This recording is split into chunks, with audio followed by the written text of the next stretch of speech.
Hi మామ, virgin boys Bigg Boss Mitra Sharma గారు, శ్రీహాన్ గారితో పాటు ఇంకో నలుగురు కొత్త యాక్టర్స్ మెయిన్ లీడ్గా దయానంద్ గారి డైరెక్షన్లో రాజధరపనేని గారు ప్రొడ్యూసర్గా చేసిన ఈ మూవీ ఈ ఫ్రైడే థియేటర్స్లో రిలీజ్ అయింది. సినిమా చూశాక నాకైతే ఒక్కటే ఫీలింగ్ మామ, ఎందుకు వచ్చాను రా ఈ మూవీకి అని. అస్సలు నచ్చలేదు మామ. అడల్ట్ కామెడీ కదా అందుకే ఈ స్టేట్మెంట్ ఇస్తున్నా అనుకోకండి మామ. ఇంతకు ముందు కూడా కొన్ని ఈ జానర్ మూవీస్ వచ్చాయి, ఆడియన్స్ కూడా యాక్సెప్ట్ చేశారు దాన్ని. ఈ మూవీ చూస్తున్నంతసేపు మేమేం చేసామో ఒక క్లిప్ ప్లే చేస్తాను చూడండి మామ. ఇది మేము చేసాం. సినిమా అయితే నాకు అస్సలు నచ్చలేదు.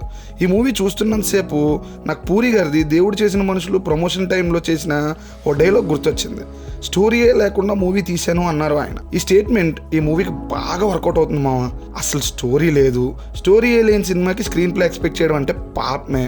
ఇంకా వివరంగా చెప్పాలి అంటే అసలు మూవీలో ఏం లేదు మామ. నాకు ఈ మూవీలో ఏమైనా నచ్చింది అంటే ఒక్కటే ఉంది మామ, లాస్ట్లో ఒక అమ్మాయి వస్తుంది, ఆ అమ్మాయి బాగుంది అంతే. ఇంకేం నచ్చలేదు మామ.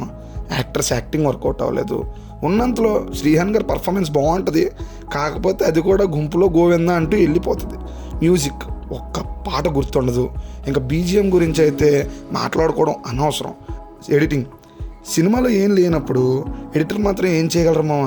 ఇంకా కెమెరా వర్క్ అది కూడా అంత గొప్పగా ఏమి ఉండదు. ఇంకా డైరెక్టర్ గారు ఆయన ఏం చెప్పాలనుకున్నాడో ఏం తీయాలనుకున్నాడో నాకైతే అర్థం కాలేదు. ఇన్ని మైనస్లు ఉన్నాయంటే డైరెక్టర్ కూడా ఫెయిల్ అయ్యాడనే నేను అంటాను మామ. నాకైతే సినిమా అస్సలు నచ్చలేదు. బట్ సినిమా ఒక్క బ్యాచ్ మాత్రం వెళ్తే ఎంజాయ్ చేస్తారు అని అనిపిస్తుంది. వాళ్ళే గ్రూప్ ఆఫ్ ఫ్రెండ్స్ సరదాగా మూవీ చూస్తూ ఆ మూవీ మీద జోక్స్ వేసుకోవడానికి ఈ మూవీకి వాళ్ళు వెళ్ళొచ్చని నా ఫీలింగ్.